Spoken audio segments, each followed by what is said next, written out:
This is your checklist for the rest of your life. If something's not working in your relationship, this is the first place you go. 5 disciplines of love and 3 of passion. These 5 disciplines are what the game is all about. The first discipline we call the discipline of unconditional love and compassion. The discipline. Why do I call it a discipline? Because you don't always feel unconditionally loving and you don't always feel compassionate. If your triggers get fired, if something triggers your masculine or feminine, animal in you, that survival instinct in you based on something going on, you may not show up so, unconditional in your love and compassion. What this really means, put it in one phrase, put your lover what? It's not about you. That's the law. You put your lover first. If you are having problems in your relationship, I can promise you that the problem you're having right now is you're feeling pain right now, and it's because you're focused on yourself, not your partner. You're focused on what you're not getting. You're focused on what your partner's not giving you. You're focused on something that's not happening there. This is the number one law. You want to have an extraordinary relationship, tear up your rules, make this your number one rule. Number one rule is my lover comes first. My number one rule is if you're in love, you put their feelings and needs before your own. Second discipline, real quick, the discipline of absolute courage and vulnerability. Absolute courage and vulnerability. This is learning to love no matter what. I mean, truly no matter what. Now, how many people are going to do that? Not many.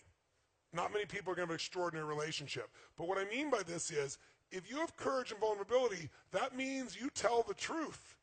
That means you open up. Most people, out of a lack of courage, hold back their gift. This idea that you're going to give pain to somebody you love, you're going to punish them, that takes no courage, that takes no vulnerability, that's just stupidity. So the more vulnerable you are, the more power you have, because love penetrates all. Third law is the law of positive intent. Yes. The discipline, I should say, of positive intent. By the way, discipline weighs ounces, regret weighs tons. Discipline weighs ounces, regret weighs tons. You don't follow these disciplines, you're going to have regret. Right? They're disciplines, they're commitments, they're things you're going to do no matter what. Discipline means even if it's not easy, you still do it, right? Discipline is, it's a habit. That's what a discipline is. It's a habit. It's the discipline of positive intent. You know the deeper truth that this is a no-blame game. You know that when something happens, no matter what it was, like when I said that to her, my girl knew, she and I made a decision early on. I decided, and this is a decision I encourage you to make if you haven't made it, or make it anew if you haven't made it in years. I decided I knew this woman's soul. Yeah. This woman's soul was as pure as anything I could ever dream of in my life. I knew that I loved this woman. Her soul was pure, so no matter what happened, I would serve her, and no matter what happened, no matter what she said, no matter what she did, I would know, even if I couldn't figure out how, the intent was pure. The intent was wanting to get closer. It looks mean, but she's scared. It looks vicious, but she's just freaked out. And same thing with me. He looks like he's an unconscious asshole. He just doesn't know. It looks like he doesn't give a shit. He's actually a masculine male, and this is what they do, right? We shifted the meaning to always there's an empowering meaning because there's never negative intent, no matter what it looks like, no matter what was said. And by having that, along with that, they just want a positive intent, in a sense, no blame game, we immediately apologize. It doesn't matter what has happened. If there's any argument we have, it's a playful argument, which is, I'm taking responsibility and she's taking responsibility. No, honey, it was my fault. No, it was my fault. And it's like, and we mean it sincerely. It doesn't matter what it is, because I hold myself as whatever she's feeling, ultimately it's my responsibility. Even if I didn't intend it, that's it. So I take responsibility. I'm sorry, honey. I'm sorry your feelings were hurt. She does it with me also. And since we both are constantly doing it, it makes it like there's nobody ever blaming somebody else. So think about this. We put each other first. If we find we're not, we change that immediately, right? We immediately look at, we've got to be courage and vulnerable. We've got to tell the truth. That's really what that is. Tell the truth with kindness, with love, with making nobody wrong, because we both know we have positive intent. And you break through all the bullshit with this. And with an apology, rather than I'm sorry you, always have I. Yes. Always I. Honey, I'm sorry today when I upset you, or I'm sorry today if I upset you. Having the word I and owning it neutralizes. It's such a crazy, and we so underrate an apology of ownership. Owning something, who cares? When you love each other, who cares about being right or wrong? And if there really is an unconscious action, and even if it wasn't your intent, even if it wasn't unconscious, even if it was a misinterpretation, who cares? Own it. You own it, and it neutralizes that, and it only brings you closer. It's extraordinary. And you got to remember, no matter what they did, that's not who they are. If you can remember that, human behavior is not a reflection of the human spirit. Often it's a reflex action of the animal inside of us. And if you can know that, you know their spirit and you know their soul, then you know when people get insecure, when they get uncertain, when they go in survival, I've done it, you've done it, we've all done it. So instead of judging and making them wrong because you're scared of being hurt again, you got to come back to, I know what their intent is, I know it's positive. When you question my intent, you end the relationship. You question my behavior, you got every right to do that, even if I disagree with you. You just never question intent. I'd underline that, I'd bold it, I'd go on. If you question intent, you are destroying the relationship. So when you look at somebody, usually you subscribe either what you would do, or if you dislike something about them, or you're in a bad state, you'll come up with the worst reason why they did it. It's never the truth. They did it to meet some needs, same as you. But underneath it, if you know their soul, you just don't question their intent. Now think of it, if you just did these three things, what would be destroyed on your list? Oh my God, our kids, blah, blah, blah, blah, blah, blah. Wait a second. My wife comes first, my husband comes first. You know what? Bottom line is, I trust and love them. These kids are going to be great. I'm going to bend. I'm going to find something here for him. I'm going to find something here for her, right? And I'm making this so crazy. I'm being so upset. What am I really upset about? I'm upset thinking my kids are not going to be the way I want them to be. Not my kids are going to be the way they're meant to be. So it's really about me again, right? You know, discipline of absolute courage. You know, honey, I just want to talk to you. I'm concerned. This is how I was raised. I know you were raised differently, vulnerably. I love you. I love you the way you are. You're a rebel. You love me. I have rules. Maybe our kids will be okay with that too. What do you think? Finding some way. You know, knowing that there's positive intent will kill any anger, upset inside this piece. Fourth one of the 5 disciplines. Fourth is the discipline of honorable language and moment-to-moment awareness. Honorable language. There is power in love, adoration, and praise. And most of us don't use it enough. Most of us don't praise enough. And when I say praise, make a note. If you're going to praise your man or your woman, you must praise them specifically, not generally. But moment to moment, being consciously aware of the impact that you're having with your language and your presence on your partner. And your language as well. Body language, words, deeds. It's knowing you have an impact and seeing that impact. You know, if I'm doing something and I look over and I see my girl is not in a great place, I don't continue. So what happens for a woman to understand is we get information in, and if we hear a word, words go into that file in our brain, left hemisphere. Emotions go on the other side. But when you say a word to a woman, it hits both hemispheres. It's like if I asked you, where were you on, you know, the 11th of August in 2001? But if I asked you, where were you on 9/11? How many remember exactly where you were in the room when you heard about it, or you were there, you saw it? Because information with emotion is remembered forever. And for women, words that you say mean a lot because they have to determine whether she's pleasing you or not. And those words get connected to emotion, and you might just be saying things, because guys say things all the time, right?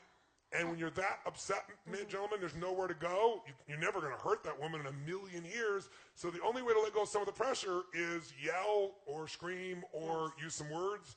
But then she takes those words in, and she's hurt by it. And here's a trick. I'm married to a very passionate man. He's married to certainly a very passionate woman. And we made decisions. Never, I hate you. Never, I'm going to leave you. And not F you.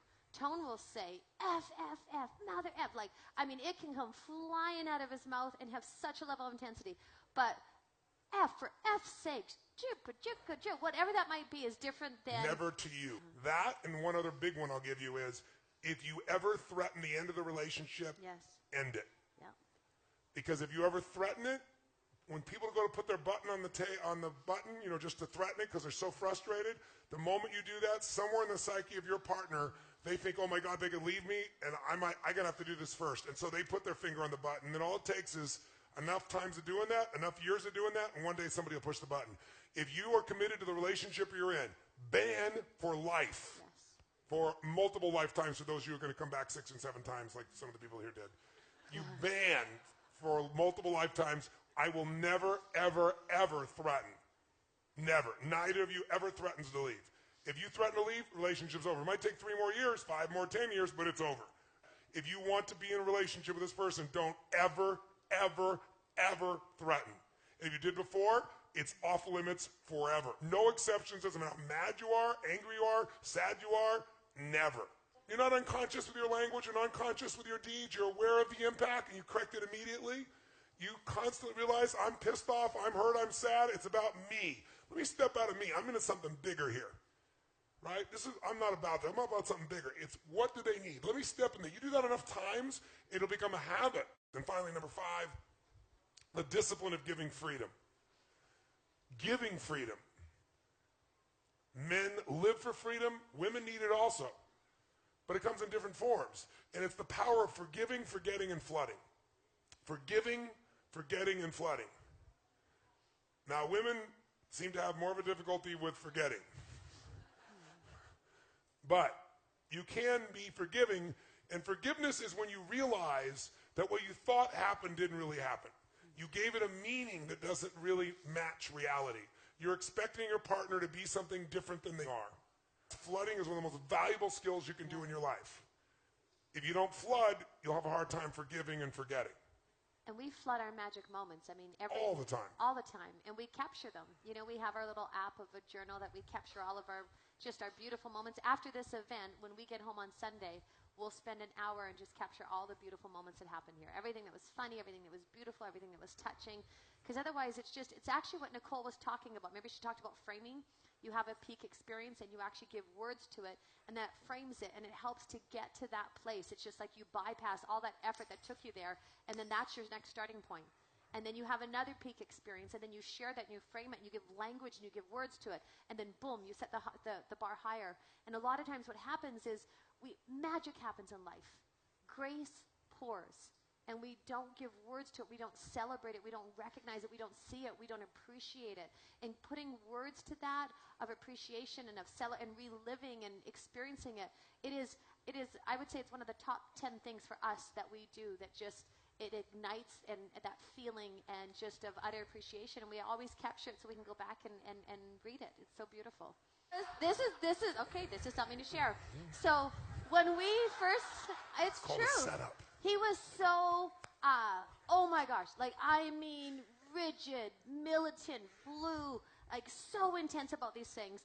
And so, I mean, anytime that anybody would talk about eggs, he was just like, and did what felt like he was not vicious, but it felt like that level of intensity.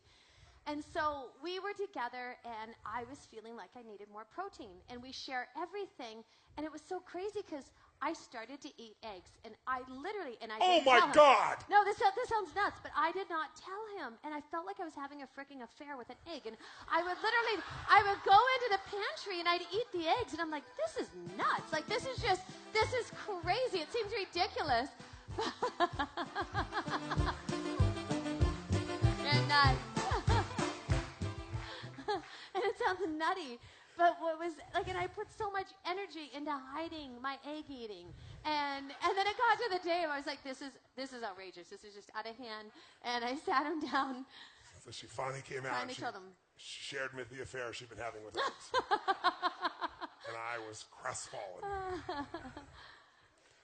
It's crazy. I still hate him. He does. Still hate him. Like, he does, and I still eat him. I love breakfast. I love my eggs, and I love my breakfast. I love her. Yes, So I love an egg eater. Now you know the truth. Yeah.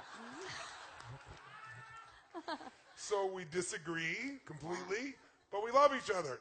So that's how you balance it out. You get it? You get it? You put love first. You love more than your rules. And it makes you a better human being because it opens you up, because lots of things we're making life and death that really aren't. They really aren't.